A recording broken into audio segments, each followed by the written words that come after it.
ओम नमो भगवते वासुदेवाय।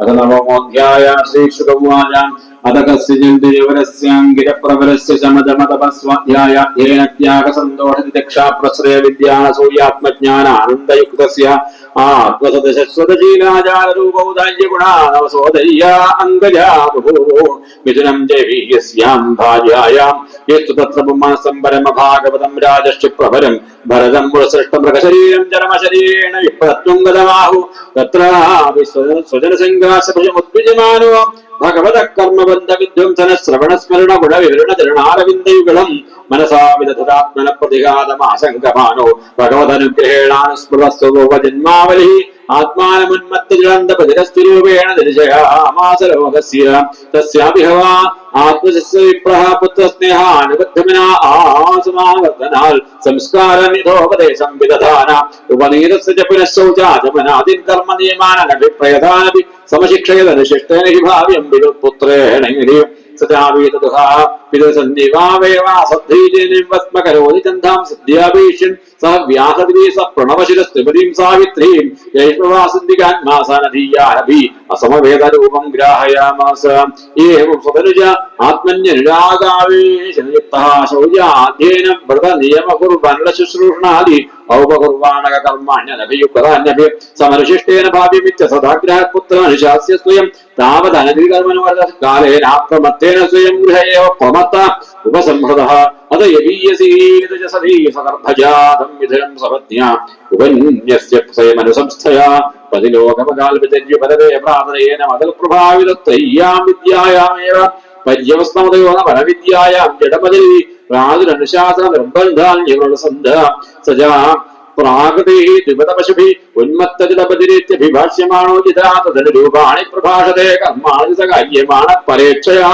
करोति विष्टिरो वेदनो वा याज्ञयायतस्या वा उपसाचमल्पं बहुमृष्टं कदन्नं वा अभ्यवहरति परं न इन्द्रियप्रीतिनिमित्तम् इत्यनिवर्तिनिमित्त स्वसिद्धविशुद्धानुभवानन्दस्वात्मलाभाधिगम सुखदुःखयोद्वन्द्वनिमित्तयोः असम्भावितदेहाभिमानः शीलोष्टवादवर्षेषु विषयवायावदङ्ग वीनः संहननङ्ग सण्डिलः सम्भेशनानन्मर्दनामजनरसा महामणिवानभिव्यक्तब्रह्मवत्सः कुपटावदकडिरूपवेदेनोर्वषणा विजादृति ब्रह्मवद्रुति संज्ञावत्निजनावमदो विशचारा यदादु भरदाहारं कर्मवेदनदीयमानस्वभ्रातभिर्भि केदाय कर्मण निरूपितः तदपि करोति किन्तु न समं विषमं न्यूनम् अधिकम् इति वेद कणपिण्याकबलीकरण कूल्माषस्थाने पुरीषादीनि अपि अमृतफल अभ्यवहरति अथ कदाचित् कश्चित् प्रश्लपतिः भद्रकाळी पुरुषपशुम् आलभदावत्यगाम तस्य देवमुक्तस्य पशो पदवीं तदनुजराः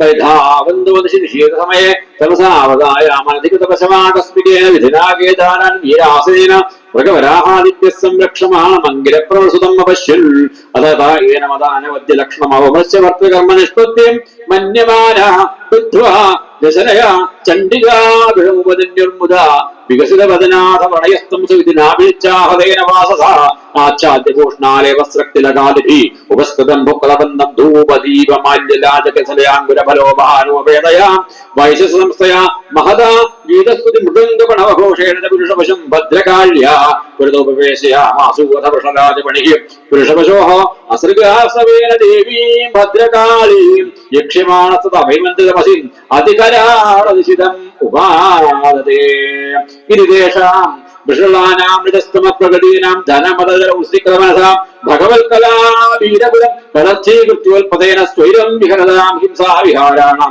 कर्मादिदारुणं यद्ब्रह्मभूतस्य साक्षात् ब्रह्मस्सुतस्य निर्वैरस्य सर्वभूतसुहृदा सूनायामपि अननुपदमालम्भनं तदुलभ्य ब्रह्मतेजसा दुर्विषयेण दन्तक्यमानेन वपुषा सहसा उच्चजाडसैव देवी भद्रकाळी सर्वत्र देवी नाम संकीर्तनं जय जय महादेवी अम्बे नारायण देवी नारायण लक्ष्मी नारायण भद्रे नारायण अम्बे नारायण लक्ष्मी नारायण भद्रे नारायण अम्बे नारायण देवी नारायण भद्रे नारायण सर्वत्र गोविंद नाम संकीर्तनं गोविंद गोविंद सहसा उच्चजान सैव देवी ഭദ്രകാളി വൃഷമക്ഷരോഷ ആവേശരഭസ വിലസത പ്രകുടി വിഷഭ കുടിലദംഷ്ട്രാമേഷനാടോപാധി ഭയാനകവദന ഹന്തുകാമേ വേദം ഭാട്ടഹാസം സംരംഭേണ വിമുഞ്ജന്തി തത ഉൽപ്പത്യ പാപീയസാം ദുഷ്ടാനാം ദേനേവ ആസിന വിവക്ഷണശീഷ്ണാം ഗളായ സ്രവന്തമസൃഗാ സമത്യുഷ്ണം സഹഗണേന നിപീയാതിപാനമത വിശ്വരോച്ചൈസ്തരാം സ്വപാക്ഷതൈ സഹ ജഗൗ നമർത്തജ വിജഹാരജാശിര കന്തുകലീലയാ ഏവമേവ ഖലു മഹദഭിചാരാതിക്രമക്കാസ്നേനാത്മനേ ഫലദ്യം നവായേതരുത വിഷ്ണുദത്ത മഹദദ്ഭുതം യദസംഭ്രമ സുശിരച്ഛേദനാപതിദേവി വിമുക്തദേഹാദ്യാത്മഭാവസുതഹൃദയഗ്രന്ഥീനാം സർവസത്വസൂരാത്മനാം നിർവൈരാനാം സാക്ഷാൽ ഭഗവതാ നിമിഷാരിപരായുധേന അപ്രമത്തേന തൈസ്തൈർഭാവൈ പരിരക്ഷ്യമാണാനാം തൽപാദമൂലമകുതശ്ചിൽ ഭയമുപസൃതാനാം ഭാഗവത പരമഹംസാനാം ശ്രീകൃഷ്ണായ നമോ നമാം ശ്രീ ശ്രീമദ് ഭാഗവതേ മഹാപുരാണേ പാരമഹംസ്യാം സംഹിതായാം പഞ്ചമസ്കന്ധേ ജഡപഴചരിതേ നവമോധ്യായ സർവത്ര ഗോവിന്ദ നാമ സങ്കീർത്തനം ഗോവിന്ദ ഗോവിന്ദ. അപ്പോ ഭദ്രകാളി പ്രാദുർഭാവം എന്ന കഥ നമ്മൾ വായിച്ചു കഴിഞ്ഞു. അതിനി രാവിലെ ആയിരിക്കും പറയുന്നത്. നമ്മളിപ്പോ ഇനി ചിന്തിക്കൂ, നാളെ രാവിലെ ആരംഭിക്കുമ്പോ ഭരതചരിതം പറയും. നമ്മൾ വായിച്ചു കഴിഞ്ഞു ഭരതന്റെ കഥ, ഭദ്രകാളി പ്രാദുർഭാവം രാവിലെ പറയുന്നതായിരിക്കും. അത് കഴിഞ്ഞ് അടുത്ത ഭാഗം ഈ ഭരതൻ രഘുഗണൻ എന്നൊരു രാജാവിന് ഗംഭീരമായിട്ട് ഉപദേശം നൽകാൻ ഭരത രഘുഗണ സംഭാഷണം അഥവാ സംവാദം. അത് കഴിഞ്ഞാൽ ഈ ഭൂമിയില് ഈശ്വര ആരാധന പല സ്ഥലങ്ങളിൽ പല രൂപങ്ങളിൽ പല മന്ത്രങ്ങൾ ചൊല്ലിക്കൊണ്ട് നടക്കുന്നു. അത് വർണ്ണിക്കും. അവിടെയൊക്കെ കുറെ കാര്യങ്ങൾ നമുക്ക് അറിയേണ്ടതായിട്ടുണ്ട്. പിന്നീട് ഈ ലോകത്തിന്റെ വൈചിത്രത്തെ കുറിച്ചൊക്കെ ഇങ്ങനെ ചോദിക്കും, അതിനെ കുറിച്ചൊക്കെ പറയും. ഇതൊക്കെ കൂടി കഴിഞ്ഞ് സ്വർഗത്തെ കുറിച്ച് പറയും, ഭാരതഭൂമിയുടെ മഹത്വത്തെ കുറിച്ച് പറയും. ഇങ്ങനൊക്കെ കൂടി പറഞ്ഞ അവസാനം രാജാവ് ചോദിക്കുകയാണ്, ഇതിലൊന്നും നരകത്തെ കുറിച്ചൊന്നും പറഞ്ഞില്ലല്ലോ, അപ്പൊ നരകം എന്നൊരു സ്ഥലമുണ്ടോ, ഉണ്ടെങ്കിൽ എവിടെയാണ് എന്ന് ചോദിക്കാൻ. അപ്പൊ അതിനെക്കുറിച്ച് വിശദീകരിക്കും. നരകത്തെ കുറിച്ച് പറയുന്ന അർത്ഥം, നരകത്തിൽ ആരൊക്കെയാണ് പോകേണ്ടി വരിക, അത് കേൾക്കാം. അഥവാ നരകത്തിന് കാരണമാവുന്ന കർമ്മങ്ങളുടെ ദോഷങ്ങളെ കുറിച്ച്, ഏതൊക്കെ കർമ്മങ്ങളാണ് നരകത്തിന് കാരണമായി തീരുക. അപ്പൊ വിധിയും നിഷേധവും അറിഞ്ഞിരിക്കേണ്ടത് അത്യാവശ്യമാണ്. നിഷേധം അറിയണം, വിധിയും അറിയണം. അത് കൃത്യമായിട്ട് നാളെ കേൾക്കാം. അപ്പോ അതിനുശേഷം രാജാവിന് ഒരു സംശയം ഉണ്ടാവുകയാണ്, നരകത്തിൽ പോകാതിരിക്കാൻ എന്തെങ്കിലും മാർഗം ഉണ്ടോ എന്നൊക്കെ ചോദിക്കുന്നു. അപ്പം പറഞ്ഞു അജാമിള മോക്ഷം, നാമജപത്തിന്റെ പ്രാധാന്യത്തെ കുറിച്ച് വർണ്ണിക്കുന്ന അജാമിള മോക്ഷം. അത് കഴിഞ്ഞാൽ അടുത്തതായിട്ട് ഉച്ചയ്ക്ക് മുമ്പേ പ്രസിദ്ധമായിട്ടൊരു ഭാഗം വരുന്നത് നാരായണ കവചം എന്നൊരു ഭാഗമാണ്. അതിനുശേഷം വൃത്രാസുര ചരിത്രത്തിലേക്ക് പ്രവേശിക്കും. വൃത്രാസുരൻ, ഈ അസുരന്റെ അത്ഭുതകരമായ ഭക്തിയെ കുറിച്ച് അറിയുമ്പോൾ എങ്ങനെ സാധിക്കുന്നു എന്ന് ചോദിക്കുകയാണ്. ഈ ഭക്തി, കാരണം അനവധി പേർക്ക് ഭക്തി ഉണ്ടാവാൻ തന്നെ നല്ല ബുദ്ധിമുട്ടാണ്. ഭക്തിയിൽ ഉറച്ചിരിക്കാൻ അതിലും ബുദ്ധിമുട്ടാണ്. ഇനി ഭക്തിയിൽ ഉറച്ചിരുന്ന് മോക്ഷത്തിലേക്ക് എത്തിച്ചേരാൻ കുറച്ചും കൂടി ബുദ്ധിമുട്ടാണ്, കുറഞ്ഞു വരികയാണ്.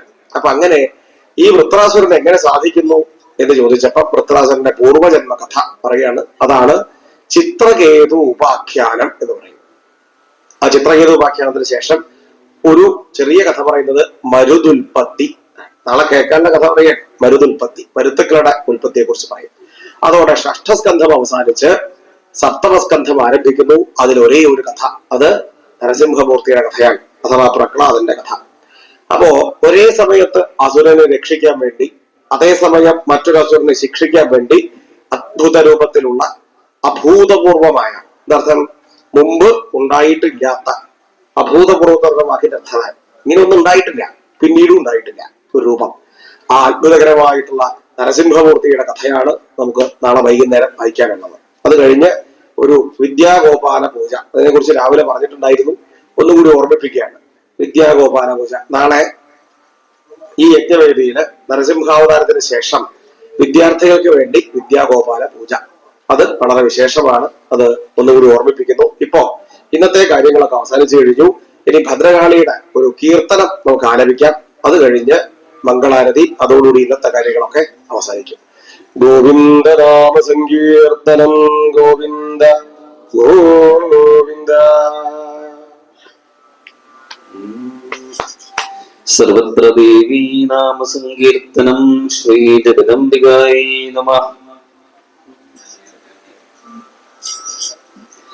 ജയ ജയ ദുർഗേ ജയ ജയ ഭദ്രേ ജയ ജയ ലക്ഷ്മി ജയ സരസ്വതി. ജയ ജയ ദുർഗേ ജയ ജയ ഭദ്രേ ജയ ജയ ലക്ഷ്മി ജയ സരസ്വതി. ഒഴുകിടട്ടെ നിൻ കൃപാമൃതമെന്നിൽ ഒടുങ്ങട്ടെ മമ ദുരിതരാശികൾ. കഴുകി നീക്കുകൻ മനമതിലുള്ളോരഴുക്കുകളെല്ലാം അഖില നായികേ. ജയ ജയ ദുർഗേ ജയ ജയ ഭദ്രേ ജയ ജയ ലക്ഷ്മി ജയ സരസ്വതി. പരപരിഹാസം പരവിനിന്ദനം പരാവഹേളനം പരവിരോധവും പരാഭിവൃദ്ധിയിൽ എഴുമസൂയയും വരാതിരിക്കുകൻ ഹൃദന്തരാളത്തിൽ. ജയ ജയ ജയ ജയ ഭദ്രേ ജയ ജയ ലക്ഷ്മി ജയ സരസ്വതി. പരന്റെ മേന്മയിൽ അകം കുളിർപ്പാനും പരന്റെ സൗഖ്യത്തിൽ സ്വയം സുഖിക്കാനും പരന്റെ ദുഃഖത്തിൽ ആകുമലിയാനും വരം തരികനീഭീഷ്ടദായിനി. ജയ ജയ ദുർഗേ ജയ ജയ ഭദ്രേ ജയ ജയ ലക്ഷ്മി ജയ സരസ്വതി. പരമത ബഹുമതി വളർത്തിയും പരധനവതി കൊതിയെഴാതെയും പരന്റെ ദോഷങ്ങൾ ഉലച്ചിടാതെയും പരാൽ പരം പദം അണിഞ്ഞിടാവു ഞാൻ. ജയ ജയ ദുർഗേ ജയ ജയ ഭദ്രേ ജയ ജയ ലക്ഷ്മി ജയ സരസ്വതി.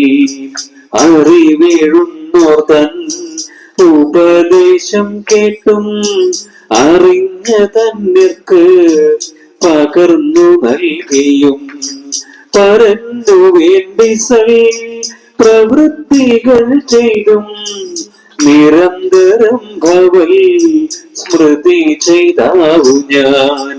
ജയ ജയ ജയ ജയ ഭദ്രേ ജയ ജയ ലക്ഷ്മി ജയ സരസ്വതി. വിനയമെന്മനമതിൽ വളരുവാൻ വിനകളൊക്കെയും ഒഴിഞ്ഞു പോകുവാൻ ദിനവുകളെല്ലാം വിശുദ്ധമാകുവാൻ ജനനി നിൻ പദം ഭജിച്ചിടുന്നു ഞാൻ. ജയ ജയ ദുർഗേ ജയ ജയ ഭദ്രേ ജയ ജയ ലക്ഷ്മി ജയ സരസ്വതി.